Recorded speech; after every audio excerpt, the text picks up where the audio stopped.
In this video we will learn how to use custom feature of managing fixed deposit in ERPNext.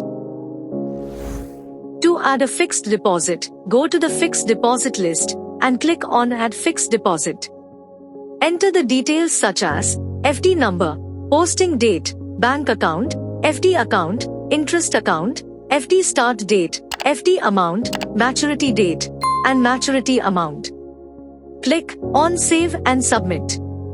After submission, the system will create a journal entry with the bank account credited and the fixed deposit account debited. When the fixed deposit matures, go to the fixed deposit list, select the fixed deposit, and check the matured checkbox.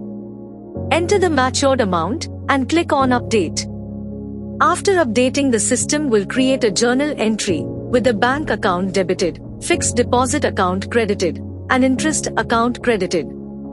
If you decide to renew your fixed deposit, go to the fixed deposit list, select the fixed deposit, and check the renewed checkbox. Enter the renewed amount, next maturity date, and maturity amount. Click on Update. After updating, the system will create a journal entry with the fixed deposit account debited with the new renewal amount and credited with the principal amount. The difference between the two will be credited to the FD interest account, and system will create new fixed deposit. Thank you for watching. Subscribe for more.